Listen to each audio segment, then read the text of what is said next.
Okay. Hallelujah. मसीह यीशु के पाक नाम में आप सबकी सलामती। आज हम बड़ी आजिज़ी और इनकिसारी के साथ जिंदा खुदा के मुकाशफे की तरफ तवज्जो करते हैं। मुकद्दस मसीह यीशु का मुकाशफा जो सिर्फ खुदा की तरफ से हुआ और उसने अपने बंदों नबियों के वसीला से अपने जलाल को जाहिर किया, और ये पतमुस के जजीरा में खुदावन ने अपने बंदा से आखिरी दौर के लिए लिखवाया ताकि हम इसके चश्मदीद गवाह बने। आमीन।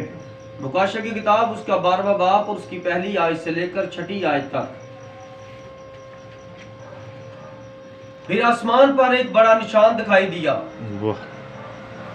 यानी एक औरत नजर आई जो आफताब को ओढ़े हुए थी और चांद उसके पांव के नीचे था और 12 सितारों का ताज उसके सर पर। वो हामला थी और दर्द ज़ै में चलाती थी और बच्चा जनने की तकलीफ में थी। फिर एक और निशान आसमान पर दिखाई दिया, यानी एक बड़ा लाल अजदहा, उसके 7 सर और 10 सींग थे और उसके सरों पर 7 ताज, और उसकी दुम ने आसमान के 3 सितारे खींचकर जमीन पर डाल दिए। और वो अजदहा उस औरत के आगे जा खड़ा हुआ जो जनने को थी, ताकि जब वो जने तो उसके बच्चे को निगल जाए। और वो बेटा जनी, यानी वो लड़का जो लोहे के ऐसा से सब कौमों पर हुकूमत करेगा, और उसका बच्चा यकायक खुदा और उसके तख्त के पास तक पहुंचा दिया गया। और वो औरत उस बियाबान को भाग गई जहां खुदा की तरफ से उसके लिए एक जगह तैयार की गई थी, ताकि वहां 1260 दिन तक उसकी परवरिश की जाए। खुदावंद के जिंदा पाक कलाम का पढ़ा और सुना जाना हम सबों के लिए बाइस से बरकत हो। आमीन। खुदा तेरा शुक्र। खुदावंद आप सबको बरकत दे। तशरीफ रखिए।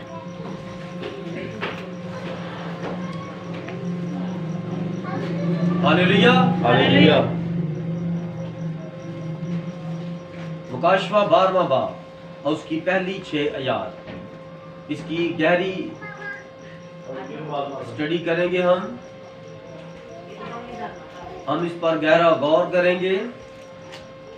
ये कौन सी बातें हैं जो खुदा के मुकाशफे में एक औरत को, एक लाल अजदहा को और आफताब को, चांद सितारों को निशान बनाकर आसमान पर जाहिर किया गया है। और फिर ये जमीन की सब हुकूमतों पर एक लोहे के ऐसा से एक लड़का हुकूमत करेगा, और उससे ऊपर हम देखते हैं एक लाल अजदहा है, उसके 7 सर है, 10 सींग हैं, और उसके सरों पर जो 7 सर हैं उन पर 7 ताज हैं।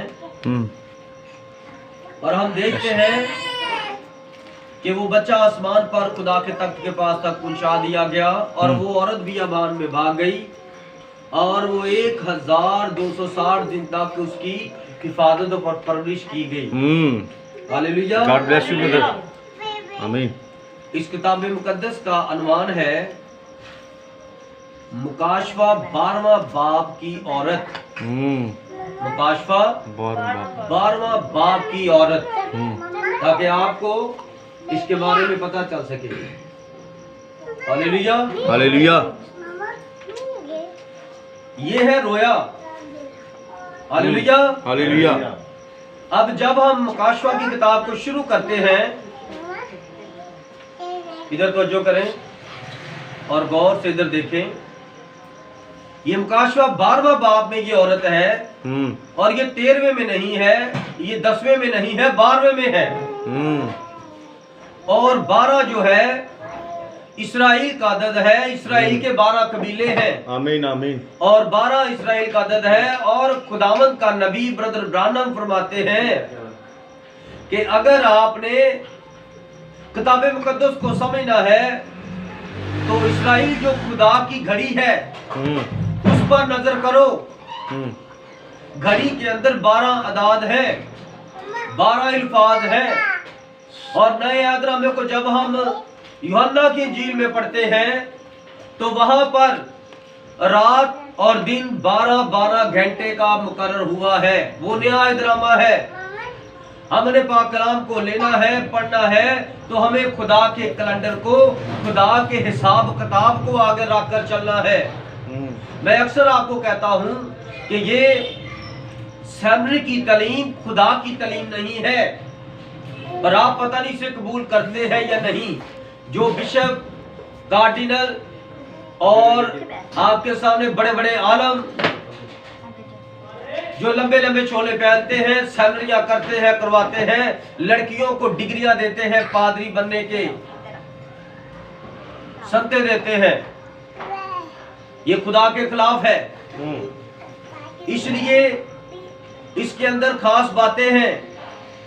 और अब हम जब खुली आंखों में और दिल और देन को खोलकर यहाँ पर बैठे, ताकि हम पर जो मैं बयान करूं वो खुदा आपके जाहिर और बातिन के सुपर सेंस में, छठी हिस्स में आपको ये समझने का फजल बख्शे। आमीन। इसे कहते हैं खुली आंखों में रोया देखना।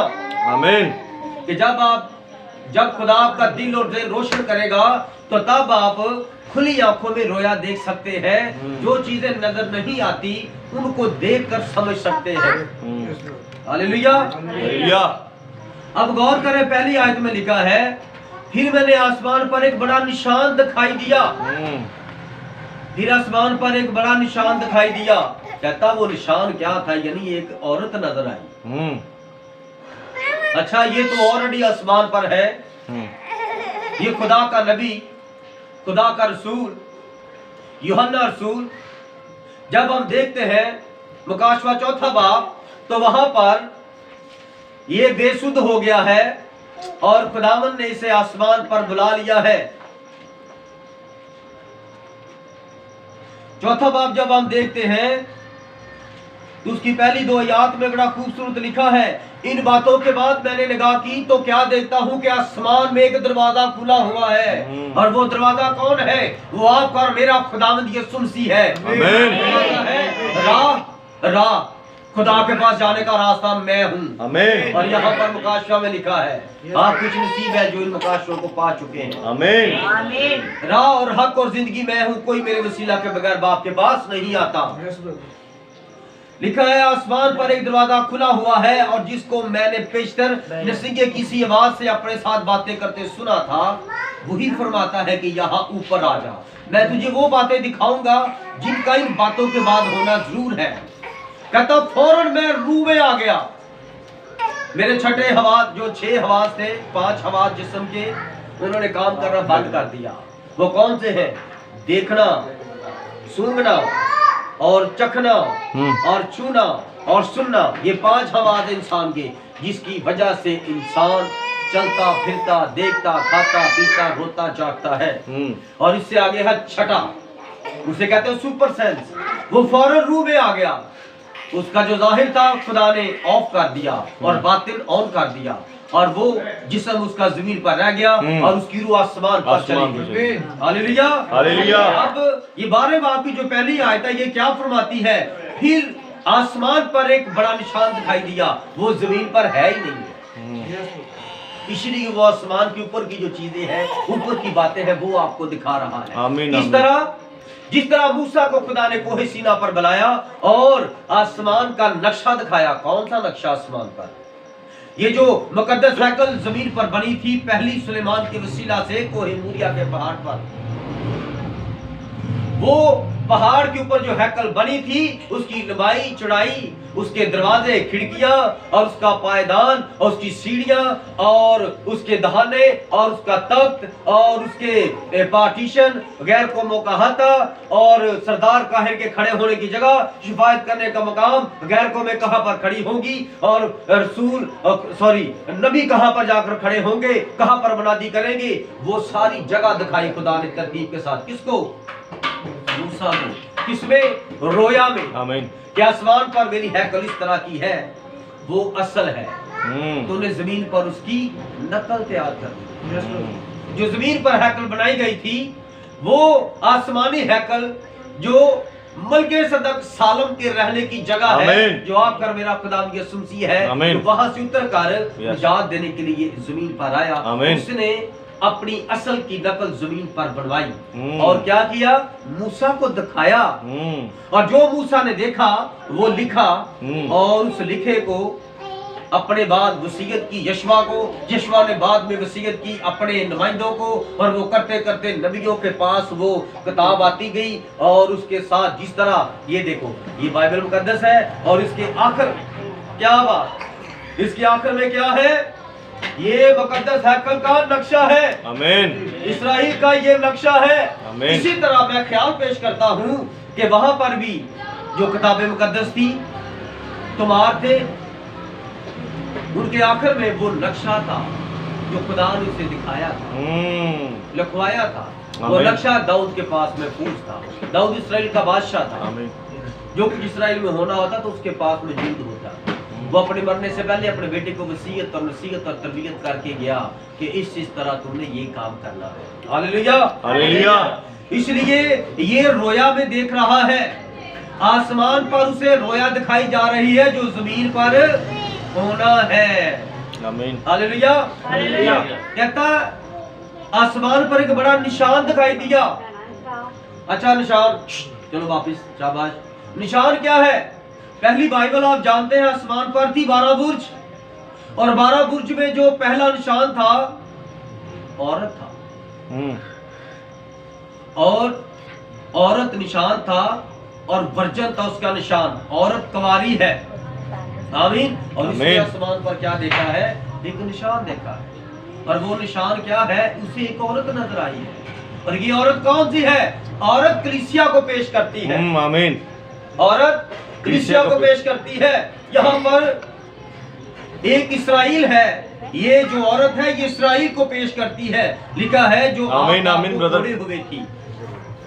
जिस तरह ये बहनों ने दुपट्टा लिया है, तो इस तरह इन्होंने ओढ़ा हुआ है, अपने सर के ऊपर रखा है, और उसने सूरज को अपने सर के ऊपर रखा हुआ है। और सूरज कौन है? सूरज आपका और मेरा खुदा। आमीन। आमीन। आमीन। ये सूरज, इस औरत यानी इस्राइल कौम के ऊपर सूरज ठहरा रहता था, दिन की सूरत में, बादल की सूरत में दिन के वक्त, और रात को आग की सूरत में। आमीन। हालेलुया। हालेलुया। कहता है एक औरत नजर आई जो आफताब को ओढ़े हुए थी, और चांद उसके पांव के नीचे था। सूरज किससे रोशनी लेता है? सूरज को खुदा ने रोशनी का मंबा बनाया हुआ है। जिस तरह इलाही शिफा का मनबा हमारा गुलाम यीशु मसीह है, उसके नाम से शिफा जारी है, इसी तरह सूरज को खुदा ने फरमाया सूरज रोशनी देने वाला बन जाए। और खुदा के मुंह से कलाम निकला, और वो कोसों खुदा से बहुत दूर जाकर एक क्या बन गया? सितारा बन गया, सूरज बन गया। उसके अंदर से बहुत ज्यादा वोल्टेज की रोशनी निकलना शुरू। हालेलुया। हालेलुया। खुदा इस तरह है, हम उस खुदा को मानते हैं जो अपने मुंह से फरमा देता है और चीजें बन जाती हैं और काम करना शुरू कर देती है। और ये वाला जो आफताब है ये आपका और मेरा खुदा यीशु मसीह है, और चांद उसके पांव के नीचे था। चांद कहां पर था? और चांद किसको पेश करता है? मैं आपको चांद दिखाऊं जो इस औरत के पैरों के नीचे है। Yes brother. हालेलुया। ये है पुराना अहदनामा। ये क्या है? ये चांद है। आमीन। और नया अहदनामा सूरज है। आमीन। पुराने अहदनामे में यीशु मसीह आपको कहीं कहीं धुंधला धुंधला नजर आता है, और नए अहदनामे में यीशु मसीह अपनी पूरी चमक और धमक में नजर आता है। आमीन। वो सूरज है, और सूरज सर के ऊपर होता है। हालेलुया। हालेलुया। और 12 सितारों का ताज उसके सर पर है। गौर किया है? अच्छा, उसने जो सूरज था, सूरज का दुपट्टा ओढ़ा हुआ है, सूरज को ओढ़ा हुआ है, जैसे चद्दर एक माँ बहन इस तरह लपेटती है, इस तरह किया हुआ है। सर उसका नंगा है, और उसके सर पर क्या है? 12 सितारों का ताज है। ये 12 सितारे कौन है? इसराइल के 12 कबीले हैं। आमीन आमीन। इसराइल के 12 कबीले हैं जिन पर यीशु मसीह के 12 शागिर्द हुकूमत करेंगे। आमीन। और 12 रसूल 12 इसराइल के कबीलों का इंसाफ करेंगे। ये इसराइल के 12 कबीले हैं। Hallelujah hallelujah. ये 12 कबीलों से बना हुआ एक सर पर रखने वाला ताज है। और ये किसके सर पर रखा गया है? इस्राएली औरत के सर पर। ये इस्राएली औरत कहां से निकली थी? मिस्र से निकली थी। लिखा है वो हामला थी और दर्दे ज़ै में चलाती थी और बच्चा जनने की तकलीफ में। इस्राएली जब मिस्र में थे तो वहां पर वो बड़ा रोते थे, चलाते थे। ये दर्दे ज़ै, ये चलाना क्या है? जब भी किसी जगह पर, किसी चीज पर, किसी शख्स के अंदर रोना और चलाना होता है और रोने चलाने के बाद आगे निजात होती है, आगे नई जिंदगी शुरू होती है। Hallelujah hallelujah. जब जमीन पर जल्जले आते हैं, जमीन लर्जा हो जाती है, जमीन चलाती है तो लावा निकलता है। वहां एक नई पार्टीशन होती है, वहां पर जमीन के अंदर की चीजें बाहर आ जाती है। ये जब एक औरत 9 माह के बच्चे को पेट में रखती है, रोती है, चलाती है, तो वो बच्चा चलती है। एक जिंदगी, खुदा की जिंदगी जमीन पर आती है। और कलाम फरमाता है जब बच्चा पैदा हो चुकता है तो औरत अपने दर्द को भूल जाती है। दर्द को भूल जाती है कि खुदा ने जमीन पर इंसान को पैदा किया मेरे वसीला से। वो इस खुशी से दर्द को भूल जाती है। और वो बच्चा जनने की तकलीफ में थी। कौन है ये बच्चा जनने की तकलीफ में? औरत है। ये औरत बनी इसराइल कौम है। आमीन। मिस्र के अंदर जब ये थे तो वहां पर ये रो रहे थे, चला रहे थे। क्यों? क्योंकि खुदावंद पाक यहोवा यशुआ ने अपने नबी के साथ वादा किया था। कौन से नबी के साथ?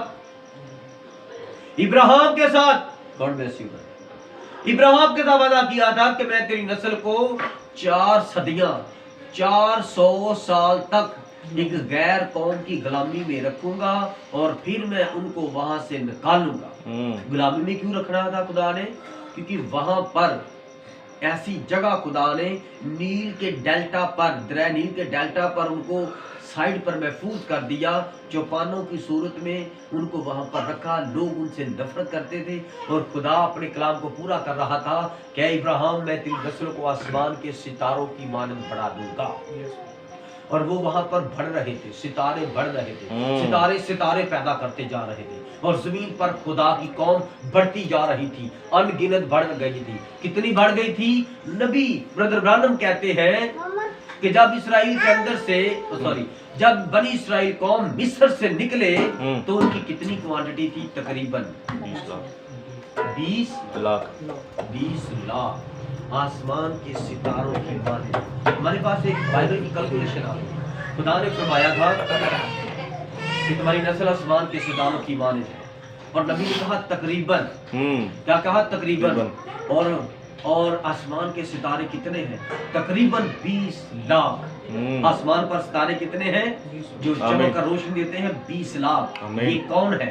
ये बनी इसराइल को कहा गया। आमीन।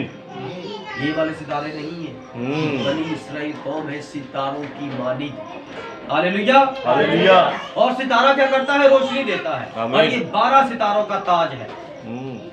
जिस तरह इस औरत के 12 सितारों का ताज है, इसी तरह इस औरत का जो शौहर था यानी सरदार काहिन था इस कौम के अंदर, उसके सीने बंद पर एक सीना बंद था जिसके ऊपर 4 तीर 12 खाने थे और उनके अंदर 12 पत्थर थे और उन पत्थरों के ऊपर इस्राएल के 12 कबीलों के नाम लिखे हुए। और शौहर और बीवी का ताल्लुक है, जिस तरह शौहर अपनी बीवी को अपने सीने पर लगा कर रखता है, इसी तरह खुदा का जो मंसूब होता है, पास्टर होता है, और खुदा के जो सरदार काहिन थे वो बनी इसराइल कौम के 12 कबीलों को अपने सीने के ऊपर लगाकर हर वक्त उनकी शफायत करते रहे। आमीन। ये है मिलाप, मियां बीवी वाला। आमीन आमीन। लिखा ये औरत है बनी इसराइल कौम। यस आमीन। और उस औरत का शौहर कौन था? पास्टर, वहां का जो पास्टर था। आमीन आमीन ब्रदर। शिफायत करता था खुदा के हुजूर। और वो पास्टर कौन था? जिसके दर्द ज़ै में ये चला रही थी, वहां पर खुदा ने उनके दर्द को, उनके रोने को, उनके चलाने को, और जो भूखे प्यासे मिस्र के अंदर वो काम करते थे, खुदा ने वो सुन लिया और खुदा उनका रोना चलाना सुनता है। और खुदा ने कोई फरिश्ता भेजा था उनको बचाने के लिए। खुदा खुद उतरा था। आमीन। खुदा का जब अपने घर का मामला आता है तो खुदा किसी फरिश्ते को नहीं भेजता। इस्राएल खुदा का घर है, आमीन। खुदा के लोग हैं, और वहां लिखा है मैं खुद उतरा हूँ बनी इस्राएल कौम आमीन, को, आमीन। इस औरत को बचाने के लिए, क्योंकि ये औरत मेरी है, मैंने आमीन, आमीन, क्या कर आमीन। दिया है, मैं इसको भूल नहीं सकता। मिस्र के अंदर मैंने इसको गुलाम रखा था, ये मुझसे दगाबाजी कर रही थी, मैं नाराज था, मैं अपने वादे के मुताबिक उतरा हूँ कि मैं अब इसको वापस आमीन। उस जगह पर पहुंचा दूं जो जगह मैंने इसके लिए तैयार रखी है। आमीन। Hallelujah, hallelujah. और खुदा उनके दरमियान उतरा और किसको इस्तेमाल किया? लिखा है ये औरत दर्द ज़ै में चलाती थी और बच्चा जनने की तकलीफ में थी। उस वक्त वो मांग रहे थे हमें निजात दे, निजात दे। और खुदा खुद निजात नहीं देता, याद रखिएगा इस बात को। खुदा खुद निजात नहीं देता। खुदा बड़ा कहर करने में धीमा और शफकत तो रास्ते में गनी है। वो माफ नहीं करता, वो प्यार नहीं करता, वो शफायत को कबूल करता है। वो अपने दरमियान कहता है कि कोई इसकी शफायत करने वाला हो। खुदा आपके और अपने दरमियान किसी के वसीला से आपको कबूल करेगा। और खुदा ने एक दरमियानी वहां पर पैदा किया। कौन है? मूसा को, बनी इस्राएल कौम को बचाने के लिए खुदा ने पैदा किया। और मूसा के वसीला से खुदा उनको बियाबान में ले गया, मिस्र से निकाल कर कहां ले गया?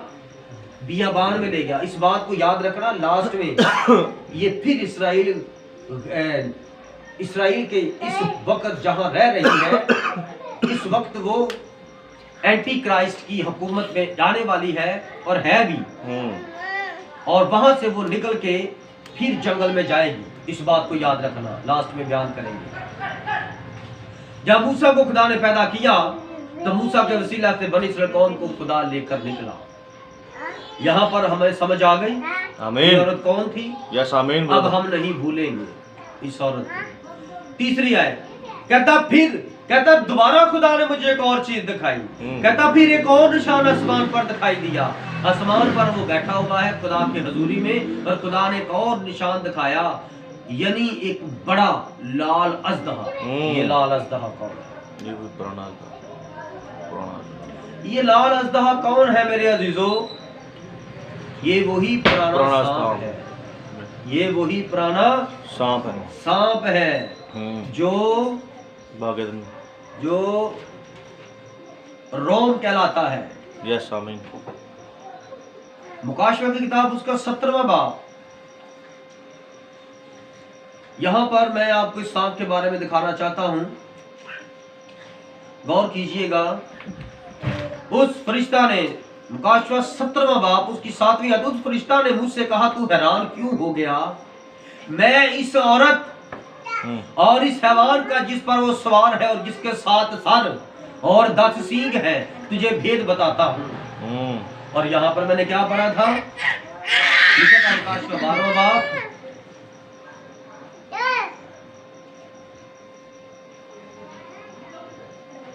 मुकाशवा 12वां बाब, जो औरत नजर आई थी, लिखा है 3री आयत में, यानी बड़ा लाल अजदहा, उसके 7 सर और 10 सींग थे और उसके सरों पर 7 ताज। ये बड़ा लाल अजदहा है और ये मैं आपको मुकाशवा 17वां बाब में दिखा रहा हूँ।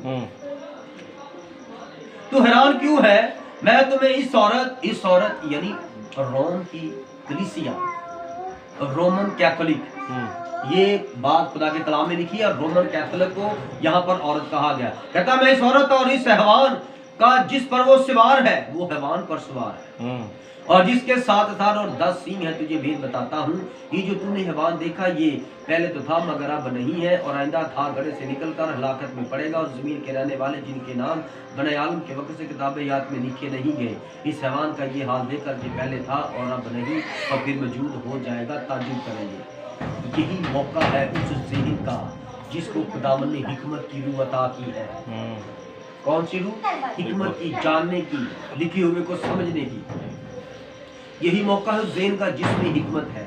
वो 7 सर 7 पहाड़ है, 7 सर 7 पहाड़ है जिन पर वो औरत बैठी हुई है।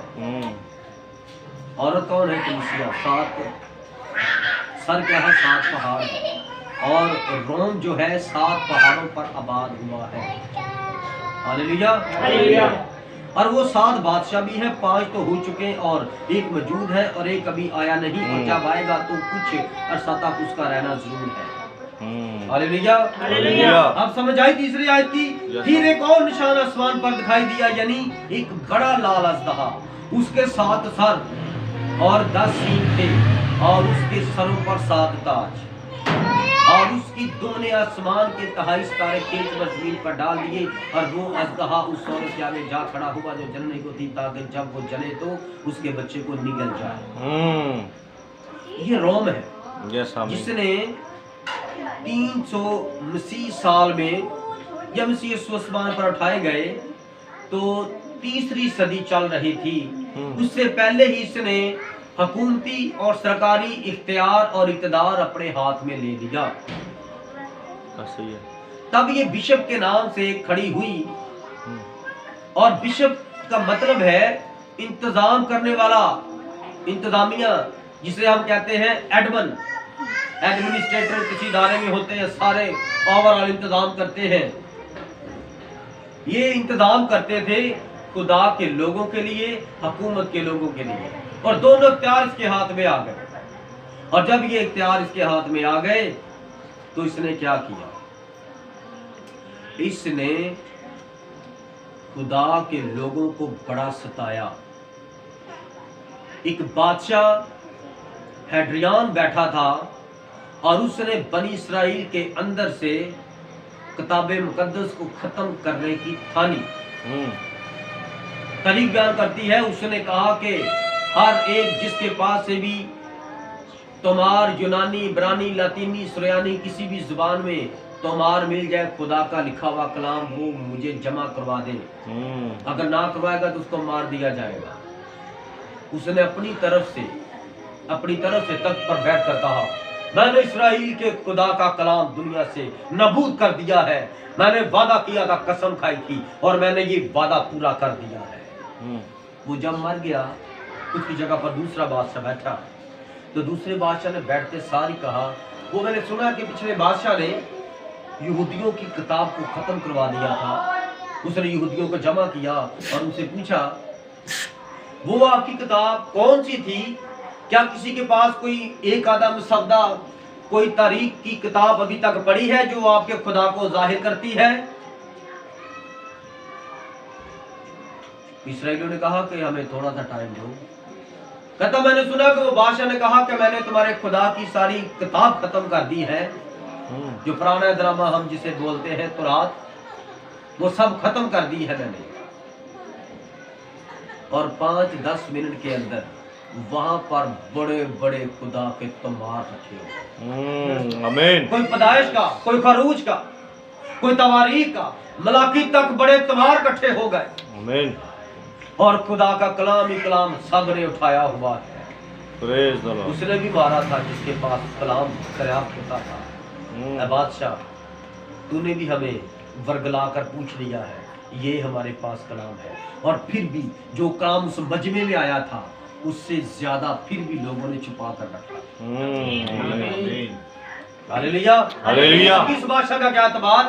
ये भी तो गैर कौम का बादशाह था, रोम का था। ये भी मार, ये भी कलाम सारा छीन लिया। लेकिन कलाम खुदा है। आमीन। खुदा नहीं मरता। आमीन। खुदा मारता है, बचाता है। आमीन। हालेलुया। हालेलुया। ये बड़ा लाल अजदहा है जो उसके 7 सर है, 7 पहाड़ों पर आबाद है, और 10 सींग है। कितने सींग है? 10। इसके 10 सींग हैं और 7 जो सर है ये 7 बादशाहियां हैं, 7 बादशाह हैं। Yes. और जो दुम है, दुम किसे कहते हैं? खुदा के कलाम में लिखा, मैंने तुम्हें दुम नहीं, मैंने तुम्हें सर बनाया है। क्योंकि दुम बहुत पीछे होती है, नीचे होती है, और जो सर होता है वो ऊपर होता है, और इस्राएली आसमान के सितारे ऊपर होते हैं।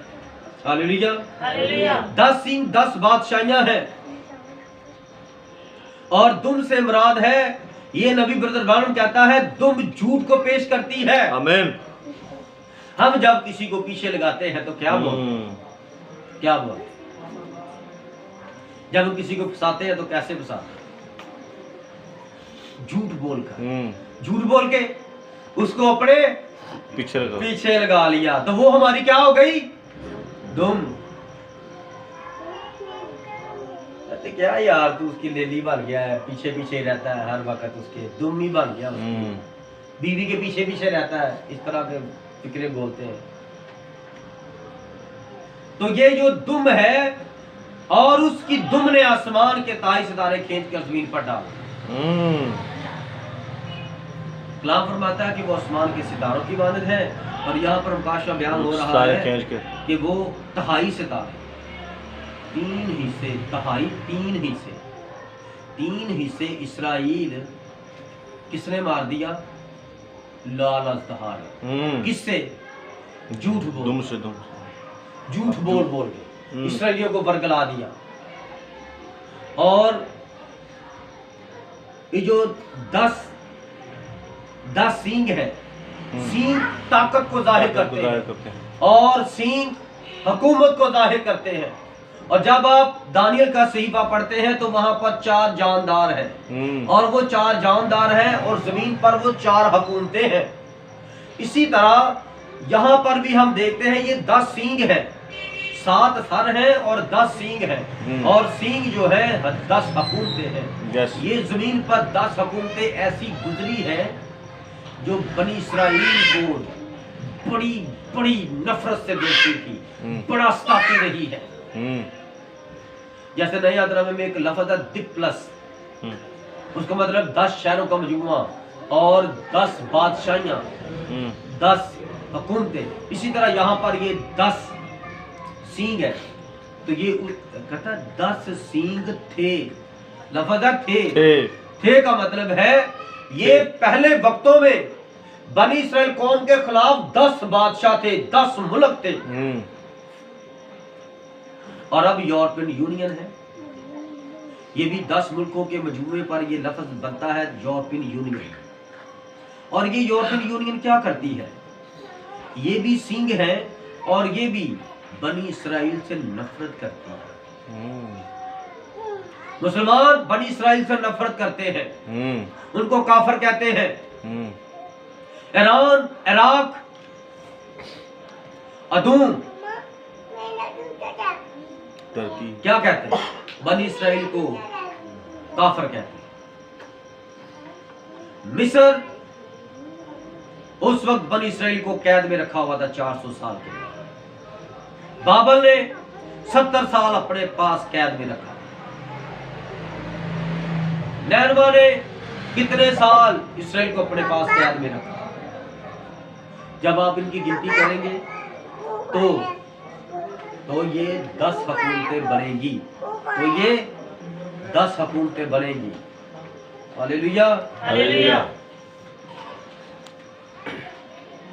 मैं आपके सामने यशायाह 11वां बाब पढ़ता हूं, और यहाँ पर एक बात नजर आती है, और यस्सी के तने से कौपल निकलेगी और उसकी जड़ों से एक 12 वर्ष शाख पैदा होगी। वो किस लिए रो रहे हैं? इस्राएली वहां पर रो रहे थे, हमें कोई निजात दिलाए 400 साल की गुलामी से, तो खुदा ने गुस्सा दिया। बनी इस्राएल कौम जब यहाँ पर आई तो अब किस लिए रो रहे थे? जब कोरोना आया, तो कोरोना के दौर में आप अभी भी इस मैसेज के बाद चेक कर सकते हैं। जब आप चेक करेंगे नेट पर, यूट्यूब पे, तो आपको यूट्यूब पर इस्राएली रब्बी यीशु मसीह को पुकार रहे हैं। कोई कह रहा है हमारी उसके साथ खुफिया बातचीत हो रही है, कोई कह रहा है मसीहा मसाया आएगा, वो हमें कोरोना से निजात देगा, वो हमें गैर कौमों से बचाएगा। और अब इसराइल पर और सारी दुनिया पर फिर से राज करेगा और कर भी रहा है। आमीन। वही लाल अजदहा। और ये कौन है? ये रोमन कैथोलिक है। ये कौन है? Roman Catholic. और रोमन कैथोलिक ने, अब आप नेट पर सर्च करें, जो खुदा के 10 हुक्म थे बाइबल के अंदर, वो उसने पहले भी चेंज किए हैं, उसने अब फिर चेंज कर। Hallelujah, hallelujah. नेट पर आपको ये चीजें मिलेंगी। Anti Christ change the 10 command of the Bible. खुदा के 10 हुक्म उस मुखालिफ मसीह ने चेंज कर दिए हैं मेरे जी, अपनी मर्जी के हैं, लिख लिए हैं। नया चर्च ऑर्डर पेश कर दिया है। एक ही कौम होगी और मैं एक ही उनका चरवाहा हूँगा। सारी दुनिया पर मेरी बात चलेगी और अब ये शुरू होने वाला है। आप नेट पर इसकी सर्च कीजिएगा। Hallelujah, hallelujah. मैंने आपके सामने ये जो दर्द ज़हम चला रही थी, और वहां पर लाल अजदहा भी आ गया जब वो जनी। तो जब वो मिस्र में बच्चा जनी, इस्राएली कौम ने मूसा को पैदा किया, तो तब भी वहां पर छोटे छोटे नन्हे मुन्ने बच्चे 2 साल के करीब करीब बादशाह ने हुक्म किया कि मिस्र का बादशाह तो मैं हूं, और यहाँ पर कौन है जो मिस्र पर हुकूमत करेगा और हम पर भी राज करेगा गैर इन यहूदियों में से। उसने भी वहां पर बच्चे मरवाए। ये वही लाल अजदहा है, वही पुराना सांप है, ये मसीह की मुखालफत करता आ रहा है। मूसा के अंदर मसीह था, उसने उसके छुपने की जगह को मारने की कोशिश की, लेकिन खुदा ने उसको संभाला और बचाया। Hallelujah, hallelujah. फिर अब आगे देखते हैं यशायाह 11 बाब। और यस्सी के तने से एक कौपल निकलेगी। तो यस्सी का पौधा था, वो इसराइल के अंदर से नाबूद कर दिया गया है। अब उसको ऊपर से काट दिया गया है और उसकी जड़ सिर्फ नीचे है। यस्सी इसराइली है और इसकी नस्ल से, और उसकी नस्ल इसके अंदर से आ रही है। दाऊद की नस्ल से एक औरत मरियम ली गई है, और मरियम एक औरत है, और औरत इसराइली कौम को पेश कर रही है। और इस इसराइली कौम के अंदर से मसीहा पैदा होने वाला है, एक लड़का पैदा होने वाला है। आमीन, आमीन। और यहाँ पर मैं आपको 7 बादशाहियां दिखाने लगा हूं। यशायाह 11वां बाब और उसकी 11वीं आयत से। और उस वक्त यूं होगा कि खुदावंद दूसरी मर्तबा अपना हाथ बढ़ाएगा कि अपने लोगों का बकिया जो बच रहा हो। खुदा के लोग जो मर गए, जो तहाई सितारे मार दिए गए, लेकिन जो बाकी लोग बच गए हैं खुदा के, खुदा उनको बचाने के लिए कितनी मर्तबा? दूसरी मर्तबा। पहली मर्तबा मिस्र में अपने लोगों को बचाने के लिए नीचे उतरा, और दूसरी मर्तबा वो अपना हाथ बढ़ाएगा और अपने लोगों को जो बच गए हैं उनको बचाएगा। किस किस से? अब गौर करना, ये कितने मुल्क है, गौर करें। जो बच रहा हो, असूर और मिस्र और खतरूस और कूश और इलाम और सनआर और हमाद, अकाउंटिंग करो, और समंदर की तरफ से वापस लाए। कितने हैं? असूर 1, मिस्र 2, फतरूस 3 और कूश 4, इलाम 5, सिनार, बाबल, मौजूदा इराक 6 और हमाद 7 सर। आमीन। 7 बादशाहियां, 7 बादशाह जो बनी इस्राएल कौम को बड़ा सताते रहे हैं। खुदा उनसे अपने लोगों को बचाएगा, और खुदा आसमान से उतरा और अपने लोगों को उसने बचाया। अब दूसरी मर्तबा खुद खुदा फिर उतरा और इंसान बन गया। आमीन। फिर खुदा उतरा और खुदा इंसान बन गया। आमीन, आमीन। अब लिखा है उसके 7 सर और 10 सींग थे, और 10 सींग गुजरे वक्तों में 10 मुल्क थे, 10 बादशाह थे। और अब इसको यूरोपियन यूनियन के नाम से आप 10 बादशाह नेट पर देख सकते हैं जो इसराइल को कबूल नहीं करती। जितने भी मुस्लिम ममालिक हैं वो इसराइल को मुल्क कबूल नहीं करती, सिवाय काफर कहने के, और उसको कबूल नहीं करती। लेकिन इसराइल खुदा की बरगजीदा कौम है जमीन पर। खुदा के जाहो जलाल को पेश करने वाली उसकी गवाहियों में सबसे अव्वल दर्जा इसराइल का। आमीन आमीन। आमीन। इसी तरह आज सारे जो मसीह है वो भी हामला औरत की तरह रो रहे हैं। रोते हैं कि नहीं रोते? Yes brother. ये तो ध्यान करो, मसीह रो रहे हैं कि नहीं रो रहे? क्या दुआ में रो के कहते नहीं है खुदावंद यीशु जल्द आ, यस आमीन, खुदावंद यीशु आ, खुदावंद इस्राएल की सलामती हो। आमीन। इस्राएल आपको पैसे देता है, आप उसकी सलामती मांगते हो। क्यों इस्राएल की सलामती मांगते हो? क्यों? क्योंकि आप रूहानी इस्राएली हैं। आमीन, और वो आमीन। जिस्मानी इस्राएली है। आमीन। वो खुदा की कौम है, वो खुदा के काम करने वाले उसके खादम है, और आप खुदा के बेटे, आप खुदा के बेटे बेटियां हैं। अब देखो, इब्राहिम को खुदा ने अपने दर्जे पर रखा, और इब्राहिम की जो बीवी थी सारा, उसके अंदर से खुदा ने अपने कलाम को पेश किया कि मैं तेरी मुर्दा बीवी के अंदर से, जिसका जिस्म मुर्दा है, सारा के अंदर से औलाद पैदा करूंगा। खुदा ने अपने कलाम को उसके अंदर से पैदा किया और इसहाक पैदा हुआ, और जिसकी नस्ल से इस्राएल का कबीलाबाद हुआ, और आसमान के सितारों की बने इस्राएल दुनिया पर चमके। ये जो रोशन सितारे हैं इस्राएली हैं, कि आप नेट पर सर्च करें, दुनिया में देखें, दुनिया में जो तरक्की है, जो रौनकें हैं, जो इज्जत और शौहरत है, इस्राएल के कारोबार के वसीला से। आमीन। इस्राएल कभी किसी से मांगता नहीं है। Yes. इस्राएल सिर्फ अपने खजाने में हाथ डालकर इस तरह देता है, ये लो, आमीन आमीन, ये लो, ये लो, और यीशु का नाम लेना, यहोवा का नाम लेना, ये उसी का है सब कुछ, और उसी ने दिया है। वो जमीन बेचते नहीं है, किराए पे देते हैं। कहते हैं ना मेरी जमीन है ना आपकी, ये सिर्फ आप इतने साल के लिए ले लो, बाद में वापस कर देना।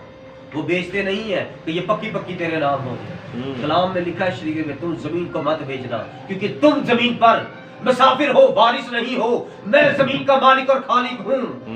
मैंने ये जमीन अपने बेटों के लिए रख छोड़ी है। आमीन आमीन। मैं जमीन किसी को नहीं बेचूंगा, क्योंकि ये जमीन पर मेरे बेटे और बेटियां रहेंगी। कैसा खुदा मेहरबान। Praise the Lord, praise the Lord, hallelujah, hallelujah. और उसकी दुम ने आसमान के ताज सितारे खींचकर जमीन पर डाल दिए, और वो अजदहा जमीन पर किसने डाल दिए? ये है लाल अजदहा, ये रोम है, जिसने इस्राएलियों को सताया और मारा, वक्त के साथ साथ इस्राएलियों को खत्म किया।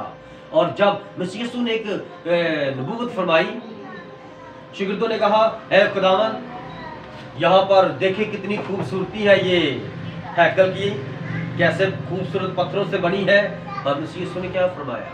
मैं तुमसे सच कहता हूँ, यहाँ पत्थर पर पत्थर बाकी नहीं रहेगा, ईंट से ईंट बजाई जाएगी, बुनियादों को आग लगाई जाएगी, और जो यरूशलेम में हो वो बाहर ना जाए, और जो कोठों पर है वो नीचे ना उतरे, और जंगल में भाग जाना, वापस ना आना। उस वक्त बड़ा कोहराम मचेगा, और जो उस वक्त अफसोस उन औरतों पर जो उस वक्त हामला हो। क्यों?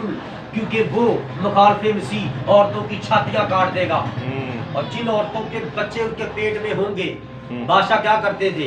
इस तरह हामला औरतों को खड़े करते थे, और इस तरह शिकारी कुत्ते और सुअर छोड़ देते थे, और औरतों की इस तरह पेट पर इस तरह वार करते, और बच्चा जमीन पर गिरता और सुअर खा जाते। आप बड़े बड़े फिरते हैं ना जो मसीह, आपको पता नहीं है मसीह क्या होते हैं, होते क्या मसीह? मसीह के कहने से शिफा पाते हैं लोग। जो मसीह थे ना, जब वो गुजरते थे, पलूस गुजरता था, लोग कहते थे मेरा हाथ नहीं पहुंच रहा, मैं अपना क्या करता हूँ, पलूस के साथ मैं अपना ये कपड़ा लगा लूं, तो मैं जाकर अपने बीमार पर डालूंगा तो मेरा बीमार उठ खड़ा होगा। ये है मसीहत। खुदा का बेटा है, और खुदा का बेटा फरमाता है, उठ चार पैठा अपने घर चला जा, उठ, बड़ी देर हो गई है, 37 साल से तू इधर बैठा हुआ है। ये मसीहत है। ये नहीं उसकी बीवी पर नजरें रखो, उसकी बहन पर नजरें रखो, उसकी माँ को गालियां निकालो, उसकी चोरी करो, उसकी चोरी करो, घर में बुलाकर बेइज्जत करो, ये करो तो वो करो, फजूल गंदे कामों में फंसे हुए हैं आजकल के झूठे मसीह। और मसीह जो होते हैं उनके साये से लोग शिफा पाते हैं। वो बड़ी इस्राएल कौम है। उन औरतों ने 8वें दिन इस्राएल कौम को मना किया गया, मना किया गया। तारीख बयान करती है कि तुम सब्बत के दिन तुम्हें भागना ना पड़े और दुआ करो कि वो दिन गर्मी के हों, सर्दी के ना हों। क्योंकि जब उनको मना किया गया कि तुम इस्राएल के अंदर कोई भी सुबह शाम की कुर्बानी नहीं होगी, कुर्बानियां खत्म कर दी गई, कोई कुर्बानी नहीं करेगा इस्राएल के अंदर, कोई खतरा नहीं करेगा 8वें दिन। और इस्राएली औरतें बड़ी बहादुर थी, बड़ी बहादुर थी। खुदा का कलाम बयान करता है मिस्र के अंदर भी जब फिरौन ने कहा कि इस्राएली का जब बच्चा पैदा हो, बच्ची हो तो बचा लो, बच्चा हो तो मार डालो, और वो वहां पर मिस्री दाइयों के जाने से पहले ही बच्चा पैदा करके साफ सुफ करके बच्चा गायब कर देती और खुद उठकर काम शुरू कर देती। लेकिन आज की नकम्मी औरत, बच्चा पेट में आता भी नहीं और बंदे को अपने बंदे को घर में क्या बना देती है, झाड़ू पोछा करने वाला। वो डॉक्टर ने कहा है मैंने काम नहीं करना, अच्छा ठीक है तुम लेट जाओ। फिर लेटी लेटी हुक्म चलाती है, वो जरा मुझे फ्राई पैन दे देना, वो जरा मुझे ये बर्तन धो के पकड़ा देना। आज की ये गिरी हुई औरत है, इसीलिए तो ये हाल है हर घर में। खुदा की रहमत नहीं है। वो भी तो औरतें थी। पढ़ो नील के डाल्टा पर रहती थी। नील का डाल्टा कहां पर? दराय नील के किनारे पर रहती थी, वहां पर रहती थी। और आज इनको बाहर भी नहीं निकलने देते, घर में सब कुछ ला के देते हैं। फिर भी कुत्ता अपने मर्द को कहती है, फिर भी बगैरत कहती है अपने मर्द को, और अपने को भी कहती है मैं मसीह हूं। मसीह की लानत आएगी आप पर। ये औरत अपने मर्द को, हाँ तू कौन है, चल निकल, चल रोटी खाते निकल तो चल, ऐसे कहती हैं। उस घर में लानतें आती हैं, बरकतें नहीं आती। ये इस्राएली औरतें हैं। God bless you. इस बच्चे को किसने जन्म दिया? ये औरत पकड़ी गई। इसका खतना किसने किया? ये पास्टर, ये प्रीस्ट, ये हाई प्रीस्ट, ये सरदार काहिन पकड़ा गया, उसने खतना किया था। पास्टर को भी गोली मार दो, उस दौर में कत्ल कर दो, और इस औरत के साथ क्या हो, इसकी छाती काट दी जाए और बच्चे के 2 टोटे करके बांध कर उस औरत के गले में डाल दिया जाता, और उसको सारे तरह में पढ़ाया जाता कि जो कोई औरत इस तरह बच्चा पैदा करेगी छुपकर और उसका खतना करेगी, इसराइल की खुदा की शरीयत को पूरा करेगी, उसका यही हाल किया जाएगा। वरना औरत कहे कोई बात नहीं, इसका खतना नहीं करती, जीता रहेगा। लेकिन वो कहती नहीं, जिस खुदा ने हमें पैदा किया है, औलाद दी है, उसने हमें कलाम में वादा फरमा दिया है कि 8वें दिन तेरे बच्चे का खतना हो, फिर मैं तेरे बच्चे की हिफाजत करूंगा। सो हम चाहे मरना है तो मर जाएं, इस बच्चे का खतना करके जाएं। इस तरह वो औरतें। लेकिन आज की औरत को हम क्या कहते हैं? खुदा के सुनते ने कलाम में फरमाया औरत बाल ना काटे, क्या कहती है? तुम्हारा ही पास्टर इस तरह की बातें कहता है। मेरे पादरी की बीवी देखी है, टाइट्स पहनती है और उसने बॉब कट किया हुआ है, नेल पेंट हरी नीली पीली लगाती है और इतनी खूबसूरत लगती है। तुम पता नहीं किस पादरी के पीछे चलते हो, ये तो तुम्हारा पादरी बिदती है। लेकिन आसमान पर जब आसमान की बादशाह में खड़े होकर हम आपका गिरेबान पकड़ेंगे, तब पता चलेगा आपको कि हमारे अंदर एलिया का रूप काम करता है। इसीलिए हम मरने के लिए खड़े हैं। Hallelujah, hallelujah. औरत के आगे खड़ा हो गया, लिखा 23 तारे उसने इस तरह। और फिर आपको पता है ये दूसरी जंग अजीम लगी और वहां पर उससे पहले एक बादशाह मुकर्रर हुआ, हिटलर ने कितने यहूदियों को मारा, बहुत यहूदी मारे। और जो जर्मन के अंदर एक ऐसी जगह है जहां पर उन्होंने एक निशान बनाया है, इस्राएली कौम को, जो खुदा की बरगजीदा कौम है, उसे सुवर्णी कहा गया है। उसे क्या कहा गया है? सुवर्णी। और एक बहुत बड़ी सुवर्णी का मुजस्समा बनाया गया है और उधर और इधर सुवर्णी के दूध एक मर्द पी रहे हैं, जैसे सुवर्णी के बच्चे हैं, और लिखा है कि ये इस्राएल है जो सुवर्णी का दूध पी रहा है।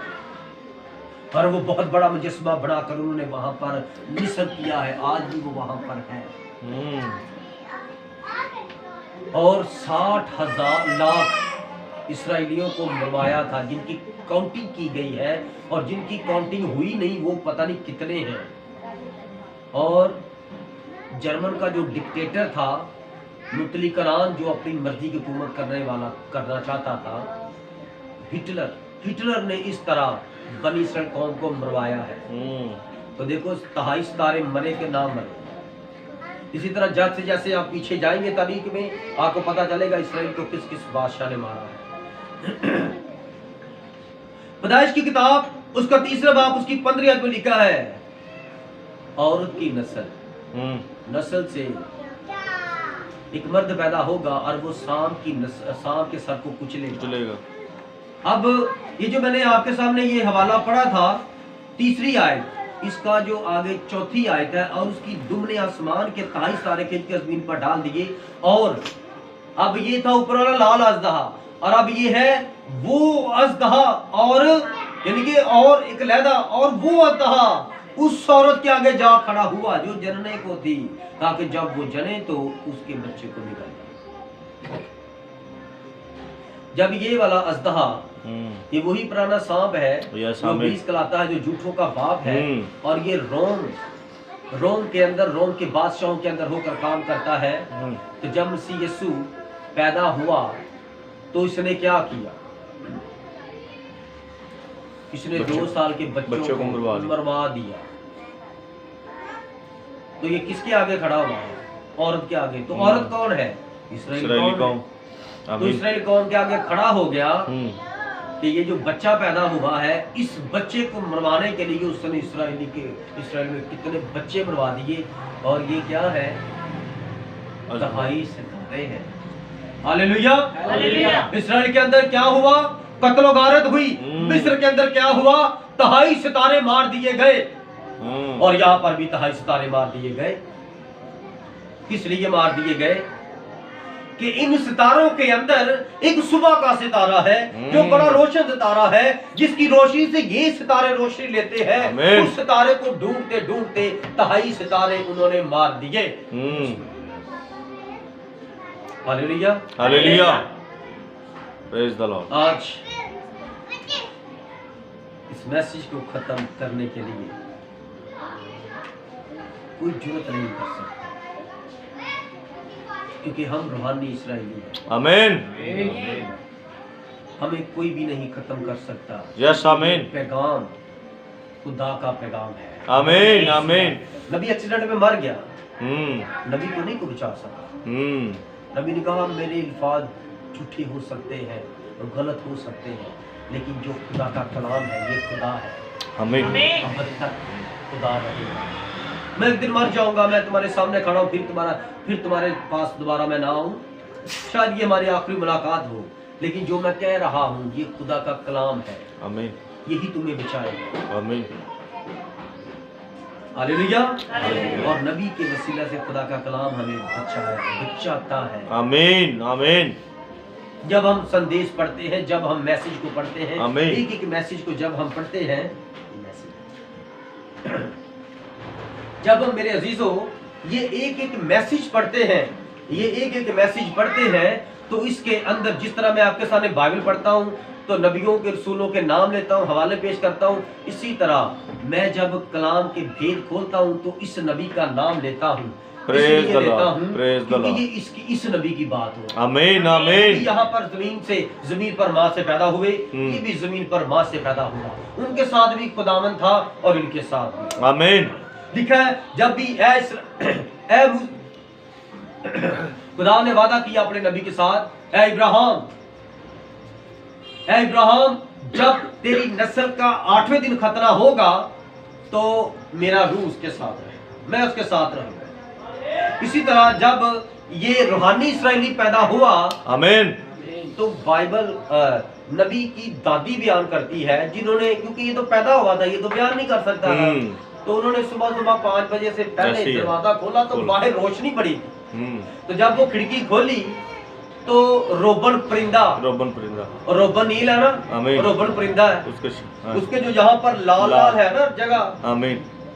वो वाला वो परिंदा है। जब जमीन पर अंधेरा छा गया था तो वो परिंदा उड़ता उड़ता यीशु मसीह की सलीब पर आ गया था, और यीशु मसीह की जहाँ कील लगे थे वो वहां पर इस तरह चोंच के साथ कील निकाल रहा था, और निकालते निकालते वो जो यीशु मसीह के हाथों से खून निकला था वो उसके यहाँ पर सीने पर लग गया, और पहले उसके सीने पर ये खून नहीं था, ये वाले बाल लाल नहीं थे, वो यीशु के लहू से लाल हो। आमीन आमीन आमीन, प्रेज द लॉर्ड। देखो ये किसने बात बताई, ये नबी ने बताई, प्रेज द लॉर्ड। आमीन आमीन, और उसने हमें बताया। आमीन। और ये भी जो मैं बता रहा हूँ ये भी रोया ही है। आमीन। कहता मैंने आसमान पर एक निशान देखा, निशान में एक औरत देखी। अब इसको अगर आप मानते हो तो फिर इस बात को भी मान लो ना। आपने ये बातें होती हुई देखी है इस नबी को, ना आपने इस नबी को देखा है, तो ये दोनों नबी जमीन पर नहीं है, ये मकाशवा लिखने वाला और मकाशवा खोलने वाला। खुदावंद आपको बरकत दे। आमीन। इसीलिए मेरे नबी को लिखा है, और उसके सामने जा खड़ा हुआ जो जनने को थी, ताकि जब वो जने तो उसके बच्चे को निकल जाए।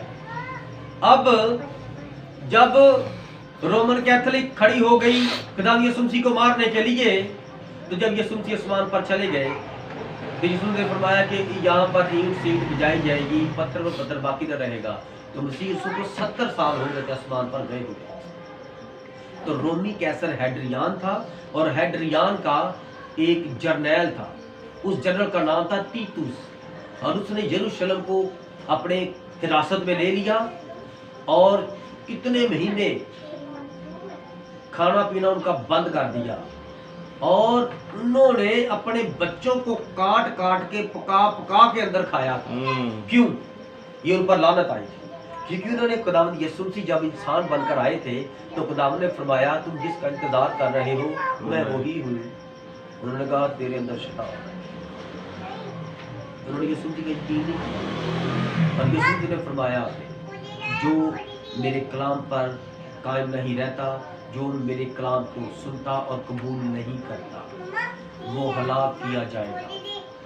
उन्होंने अपने बच्चे आप काट कर खाए, उन्होंने जड़ें खाई, उन्होंने घास खाया, और जब सब कुछ खा लिया तो बाद में दूसरे के बच्चों को काट काट के खाया। और जब बच्चों को काट काट के खाया तो फिर सारे जवान बूढ़े रह गए। तो फिर क्या हुआ? फिर इस्राएल के अंदर कत्ल हुए। जितने भी इस्राएली थे जिन्होंने यीशु मसीह से कहा इसका लहू हमारे सर पर, हमारी औलाद के सर पर, वो सब के सब उनको कत्ल कर दिया गया तीतुस की तलवार से। यहाँ पर लिखा है कि जो बच्चा जनी थी उस बच्चे को मारने के लिए वो खड़ा हो गया, और वो बच्चा जब उन्होंने इसको मरवाया ना, इस्राएलियों ने मरवाया, जब यीशु मसीह कोहे कलवरी पर था, खुदा ने फरमाया ऐ बाप इन्हें माफ कर, ये नहीं जानते क्या कर। इनका सीन बंद है ताकि गैर कौम में अंदर आ जाए। हालेलुया। इसके लिए रोमियो के नाम पर उसका खत, रोमियो की किताब उसका 11वां बाब और उसकी 26वीं आयत में पढ़ूंगा आपके सामने। लिखा है 25वीं आयत से, ताकि आपको पता चल जाए कि हमारा मकाम क्या है। ऐ भाइयों, कहीं ऐसा ना हो कि तुम अपने आप को अक्लमंद समझ लो, इसलिए मैं नहीं चाहता कि तुम इस भेद से ना वाकिफ रहो कि इसराइल का एक हिस्सा सख्त हो गया है। इसराइल के दो हिस्से हैं, एक हिस्सा जो वहां पर है और एक हिस्सा ऊपर वाला जो सख्त हो गया है। यानी कि एक हिस्से को समझ आ गई, एक हिस्से को समझ नहीं आ रही। मियाँ को समझ आ रही, बीवी को समझ नहीं आ रही, बीवी को समझ आ रही, मियाँ को समझ नहीं आ रही खुदा के खिलाफ। एक हिस्सा सख्त है। इसी तरह यहाँ पर भी है, और जब तक गैर कौम में पूरी पूरी दाखिल ना हो वो ऐसा ही रहेगा, और इस सूरत में तमाम इस्राएल निजात पाएगा। चुनाचा लिखा है कि छुड़ाने वाला सयून से निकलेगा और बेदीनी को यकूब से दफा करेगा, और उनके साथ मेरा ये अहद होगा जबकि मैं उनके गुनाहों को दूर कर दूंगा।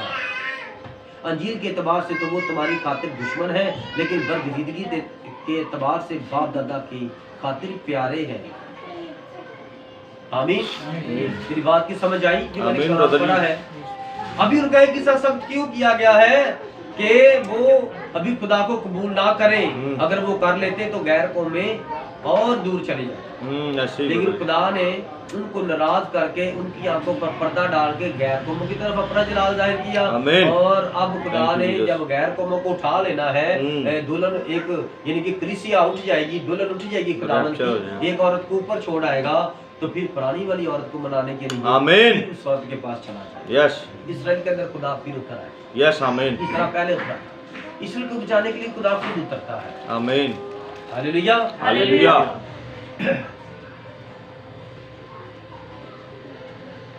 और वो बेटा जनी यानी वो लड़का जो लोहे के ऐसा से सब कौमों पर हुकूमत करेगा। आमीन। सब कौमों Praise the पर Lord. कौन हुकूमत करेगा? खुदा कोई है मसीह। दुनिया में कोई बादशाह जितने सारी मसीह। दुनिया पर हुकूमत की है? कोई भी नहीं। ये सिर्फ एक ही है जो लोहे के असा से। ये बात कहाँ पर लिखी है? Praise the Lord. अब हम इस बात को कहाँ पर देखेंगे? लोहे के असा से। मुकाशवा दूसरा बाब आमीन। 27वीं आयत आमीन, देखिए आमीन। मेरे अजीजों। Praise the Lord. ताकि आज का दिन और आज का कलाम आप सबों की जिंदगी के लिए praise the lord. God bless you brother ji, क्या बात। मैं 25वीं आयत से पढ़ूंगा। अलबत्ता जो तुम्हारे पास है मेरे आने तक उसको थामे रहो, जो गालिब आए और जो मेरे कामों के मुआफिक आखिर तक अमल करे, मैं उसे कौमों पर इख्तियार दूंगा।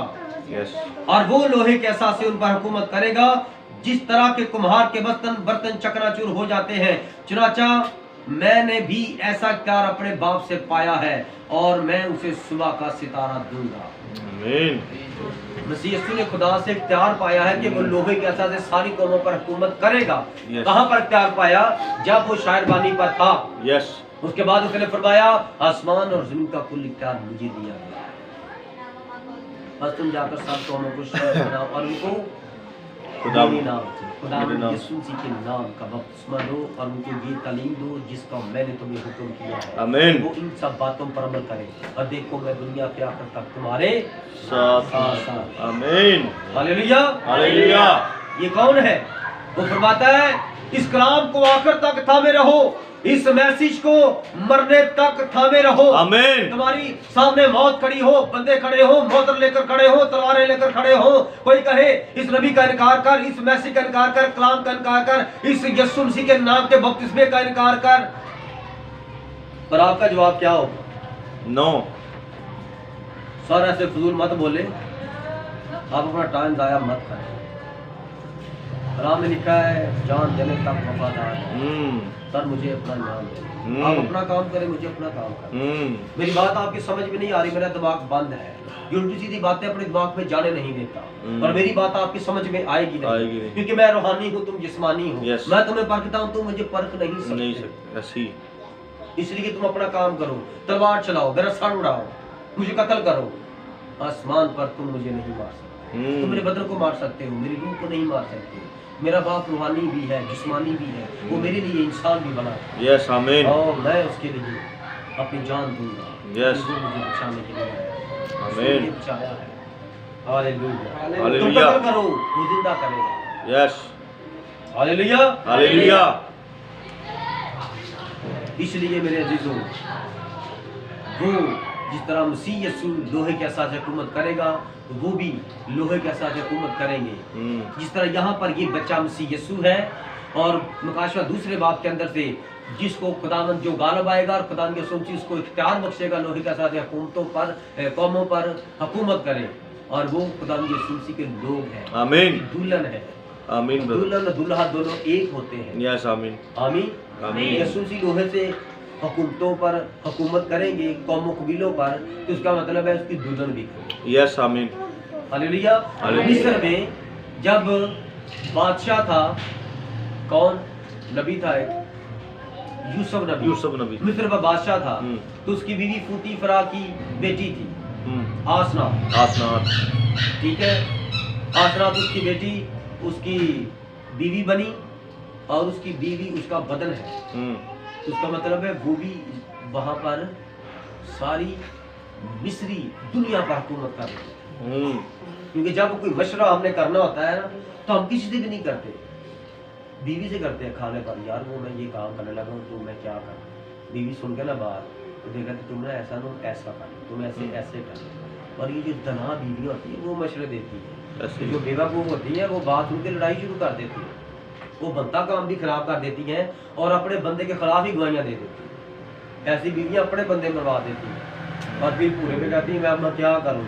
वो जिन्होंने देखा तो कहते हैं क्या करो, रंडी हो, बाहर काम कर, क्योंकि तो पहले इसकी इज्जत नहीं करती, बस में खुद काम करना। हालेलुया। इसलिए जो बहनें हैं जिनके मियाँ हैं और अपने को मसीह समझती हैं तो खुदा के खौफ में रहे। आमीन। आगे, और उसका बच्चा ये कहता खुदा उसके तख्त के पास तक पहुंचा दिया गया। तो कौन है जो आसमान पर खुदा के दानी तरफ तख्त पर बैठा है? आमीन। खुदा दो है जो वहां पर बैठे हैं। आमीन। हालेलुया। और दूसरा कौन है? दूसरा बच्चा कौन है? दूसरा कौन है? खुदा यीशु मसीह वहां पर बैठे हैं।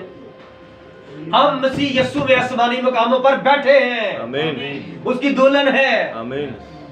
अभी तो हवाला पढ़ा मैंने, मुकाशा दूसरा बाब 27वीं आयत। हालेलुया। हालेलुया। मैं उसे इख्तियार दूंगा जो आखिर तक बर्दाश्त करेगा, मैं उसे इख्तियार दूंगा कि वह लोहे के असर से सब कौमों पर हुकूमत करे। आमीन। खुद भी लोहे के असर हुकूमत करेगा। उसका मतलब उसने कहा जिस तरह मैं गालिब आकर अपने बाप के तख्त पर बैठ गया, तुम भी गालिब आकर मेरे साथ मेरे तख्त पर बैठो। हालेलुया। हालेलुया।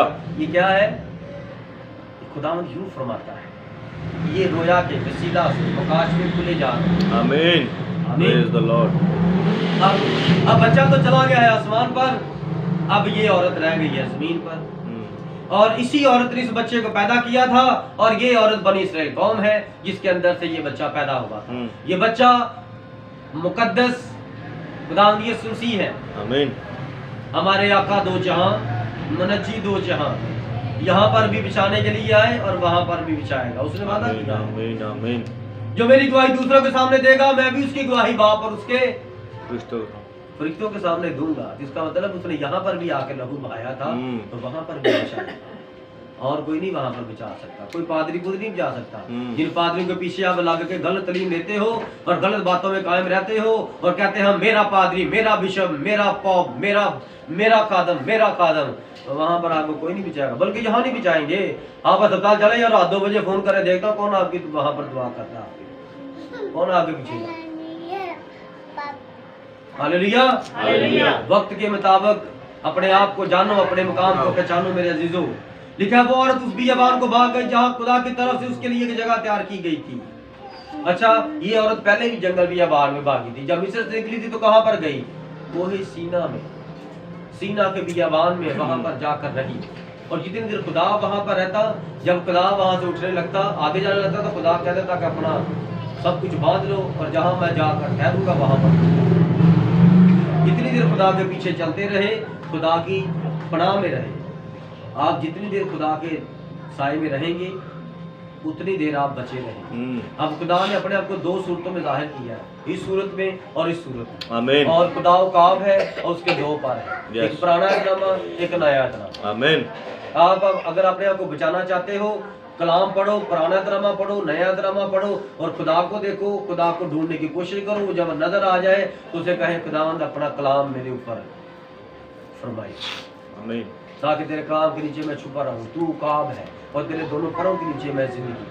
आमीन। ये कलाम जिंदगी। उठते हुए काब को आप नहीं जान पाएंगे, क्योंकि आपने सिर्फ जब से होश संभाली आपने सिर्फ कबूतर ही देखा है, कबूतर ही देखा है। लेकिन हमने जब से होश संभाली हमने कबूतर नहीं, हमने उकाब ही देखा। आमीन। आमीन। क्योंकि उकाब कलीसिया को बचाने के लिए इंसान बना। उकाब कौन है? खुदावंद का खुदा उकाब है। आमीन। इसीलिए एंड टाइम मैसी बिलीवर का जो साइन है, जो निशान है, वो उकाब है। आमीन। और जब मिस्र से वो लोग निकले, उनका भी निशान था उकाब। जब वो 4 झंडे बनाए गए तो यहूदा का झंडा था, उसका साइन था उकाब। हालेलुया। और यहूदा के कबीला में से यीशु मसीह इंसान बनकर जाहिर हुए जो दुनिया का मालिक है। आमीन। और इसका मतलब है वो साइन खुदा का है। आमीन। आमीन। हालेलुया। हालेलुया। याद रखिएगा मेरे अजीजों, अब एक जगह तैयार की गई इस औरत के लिए। ये कौन सा वाकया है? हम एक बात पीछे जाएंगे और हम देखेंगे कि खुदा इसराइल के अंदर बपतिस्मे की मुनादी कैसे करवाएगा। जो हमने बपतिस्मा लिया खुदा यीशु मसीह के नाम से, उस बपतिस्मे की मुनादी इसराइल के अंदर कैसे होगी। मुकाशवा 11वां बाब और 7वां बाब, मैं इसमें से चंद आयतें पढ़ूंगा।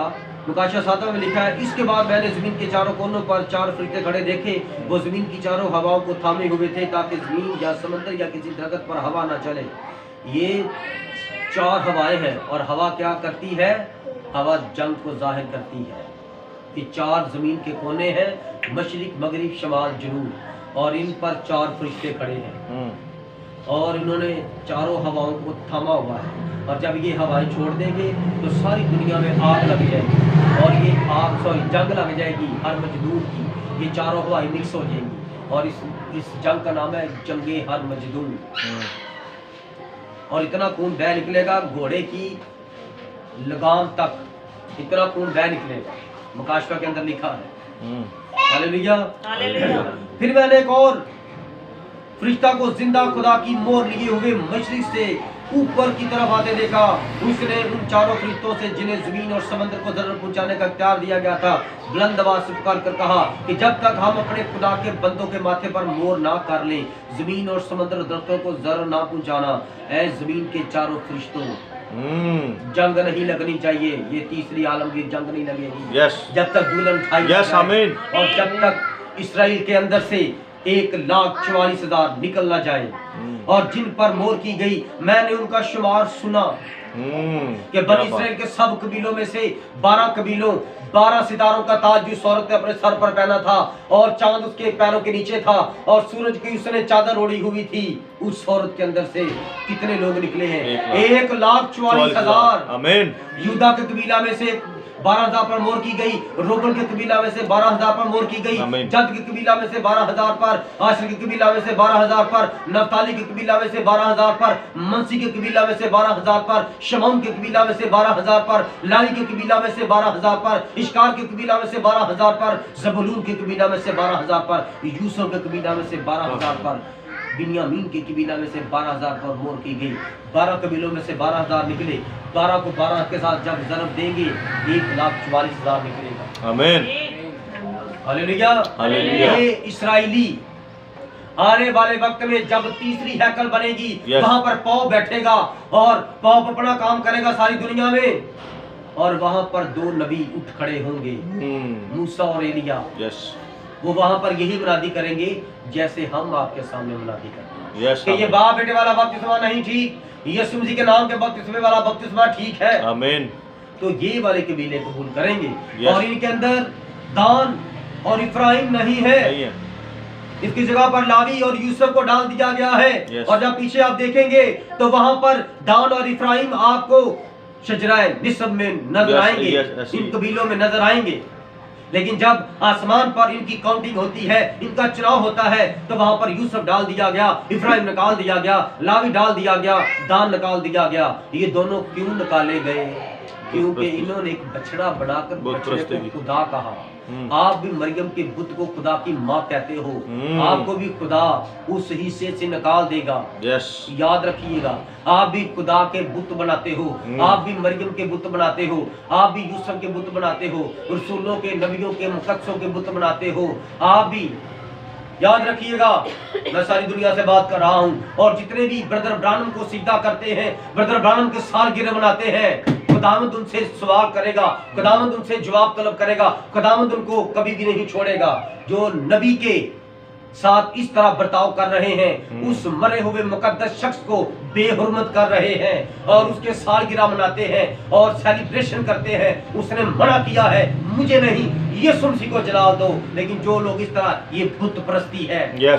खुदा को छोड़कर आप नबी की तस्वीरों के आगे केक काटते हो, और जो इस तरह करते हैं, चाहे वो मैसी बिलीवर है, चाहे वो आम बिलीवर है, चाहे वो कोई भी बिलीवर है, अगर वो इस तरह करते हैं किसी के भी लिए, तो वो मुखालिफ मसीह है। जिस तरह यहाँ पर इनके नाम काट दिए गए दान और इफ्राइम का, क्योंकि इन्होंने कुज़ात की किताब 18वां बाब, पहला सलातीन 12वां बाब जब आप पढ़ेंगे तो वहां पर बुत परस्ती की थी। वहां पर बछड़े बनाकर इन्होंने उसके आगे चढ़ावे चढ़ाए और कहा मिस्र से बचाने वाले हमारे खुदा, और वो बछड़ा था सोने का।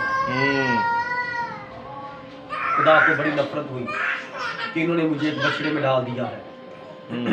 और 11वें बाब के अंदर, और मुझे ऐसा कि मानद एक नापने की लकड़ी दी गई। किसी ने कहा कि उठकर खुदा के मकदीस और कुर्बान गा और उसमें के इबादत करने वालों को नाप, और उस सेन को जो मकदीस के बाहर खारिज कर दे, और उसे ना नाप, क्योंकि वो गैर कौमों को दे दिया गया है, जिसे गैर कौमों का हाथा कहते हैं। यस। वो मुकद्दस शहर को 42 महीने तक पमाल करेंगे, और मैं अपने 2 गवाहों को इख्तियार दूंगा कि वो चार टोड़े हुए 1260 दिन तक नबूवत करेंगे। कितनी देर? 1260 दिन। 1260 दिन, और यहाँ पर भी लिखा 1260 दिन। 1260 दिन। अपने मोबाइल निकालें, कैलकुलेशन करें, 1260 को तकसीम करें 360 पर। 360 पर तकसीम करें तो 3.5 निकल आएगा, 3.5 साल निकल आएंगे। हालेलुया। कितना निकल आएगा? 3.5 साल। ये 3.5 साल कौन से हैं?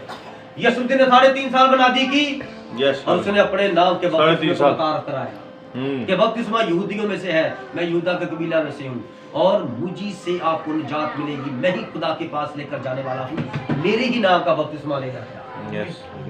और वहां पर भी वो इस्राएल के अंदर अपने नाम के बपतिस्मे को जाहिर करें। आमीन।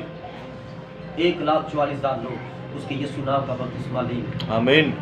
और दानियल का सीफा जब हम पढ़ते हैं तो उसका 9वां बाब पढ़ते हैं, और 9वें बाब की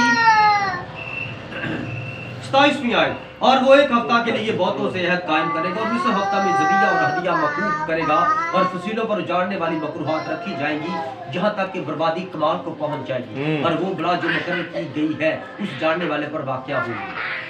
आज बर्बादी कमाल को पहुंची है कि नहीं पहुंची? औरत औरत के साथ शादी कर रही है कि नहीं कर रही? मर्द मर्द के साथ शादी कर रहा है कि नहीं कर रहा?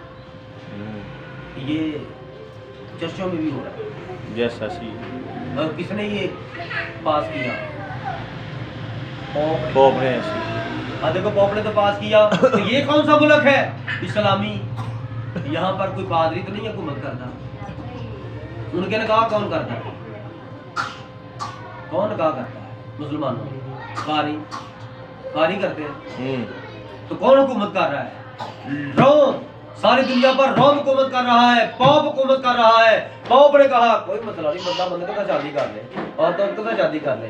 ये सदूम और मुरा का वक्त है, ये लूत का वक्त है, लूत के शहर का वक्त है। आपको पता बहर मुर्दार क्या है? मुर्दार बहर, पानी, पानी मुर्दों वाला पानी। आमीन। मुर्दों वाला पानी। कहते हैं कि दरिया यरदन के पास एक थोड़ी सी ऐसी जगह है, वहां पर इंसान डूबता नहीं है। पता क्यों नहीं डूबता?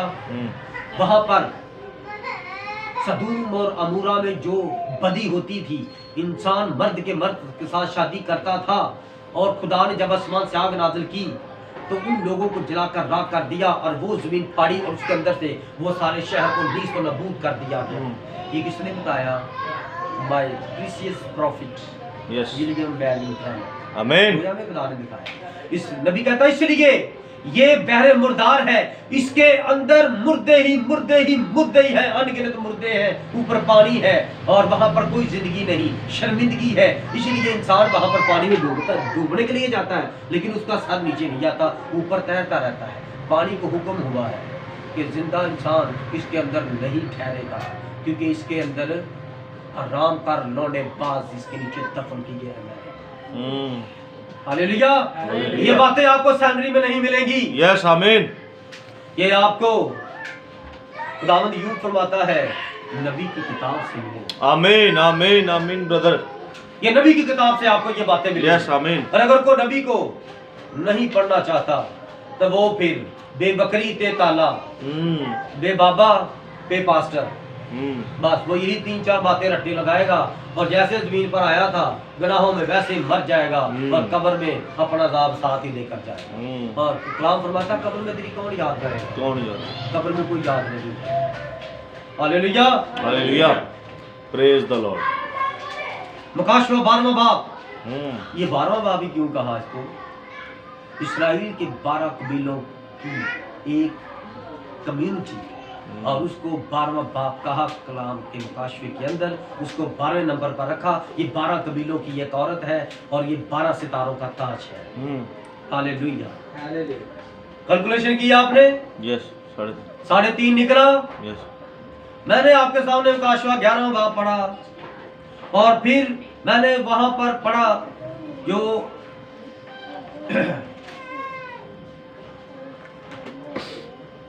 निसफ हफ्ता, दानियल के सीफे में 9वां बाब और उसकी 27 निसफ हफ्ता। अच्छा, मुकाशवा के मुताबिक अब सारी दुनिया की हुकूमत और दौलत छीनने वाला है पोप। वो क्या करेगा? इसराइल के साथ अहद करेगा, हैकल बन जाएगी। वो हैकल में उनका खादम बनकर, आप देख लें, जो इसराइल के रिवाज थे हैकल के अंदर, ये वाली जो कैथलिक हैकल है, कैथलिक के चर्चों के अंदर इसराइल की कॉपी होती है। हालेलुया। पोप अपना वो ताज उतारता है, एक छोटी सी कैप उसके सर के ऊपर रखी होती है। क्या आपने देखी है? इसराइलियों को नेट पर देखो, उनके सर पर छोटी सी कैप होती है और वो उसको हंसकर कबूल कर लेंगे क्योंकि कलाम में लिखा है वो एक हफ्ते का मतलब है 7 साल। 7 साल के लिए वो हुकूमत क्या करेगा? जब हुकूमत पाकिस्तान पर बैठती है कोई भी, तो उसको 5 साल के लिए मौका दिया जाता है। 5 फजल का अदद है कि ये को अच्छे काम करेगा। ये 7 खुदा का अदद है, ये खुदा की तरफ से मुकर्रर है ये हफ्ता, ठीक है। इसमें से आधा हफ्ता शैतान को दिया गया है और एक हफ्ता खुदा का पूरा होना है। आधा हफ्ता जब खुदा खुद इंसान पर इसराइल में आया तो 3.5 साल खुदावन ने मनादी की और अपनी जान दी, निजात दी और जिंदा होकर अपने कलाम के मुताबिक आसमान पर चला गया। और बाकी कितना रह गया? आधा हफ्ता। आधा हफ्ता जब गुजर जाएगा, हुकूमत करते करते इसराइल के अंदर सारी दुनिया पर खौफ को, और अपनी मर्जी की हुकूमत करेगा, कत्ल गार्द करेगा और तुम इससे लूटेगा और बड़ा ही गंद मारेगा, हर तरह के गंदे काम करवाएगा, बल्कि हो ही रहे हैं, ठीक है। और जब ये सब कुछ होगा तो उस वक्त बड़ी मुसीबत होगी और दुल्हन जमीन पर नहीं होगी, जमीन पर सिर्फ इसराइली होंगे। उनमें से 1,44,000 खुदा ने निकालने हैं और जैसे ही 3.5 साल पॉप को हो जाएंगे तो 3.5 साल के बाद साथ ही उस इसराइल के अंदर से ही 2 गवाह मूसा और एलिया खड़े होंगे और वो पुरानी शरीयत और नई शरीयत, नया कलाम वो पढ़ के सुनाएंगे। जब वो सुनाएंगे तो खुदा उनके जाहिर को रोशन करेगा कि ये मूसा ही है। जिस तरह पहाड़ पर जब मत्ती की इंजील और उसका 16वां 17वां बाब पढ़ते हैं तो पहाड़ पर यीशु की सूरत बदल गई और वो नूर ही नूर बन गया। तो वहां पर मूसा और एलिया आए तो वो तो सदियों पहले फौत हो गए थे। तो खुदा के जो लोग थे, पतरस रसूल, उसने कैसे पहचान लिया ये मूसा और एलिया है, क्योंकि वो इसराइली है और वो नबी ढूंढते।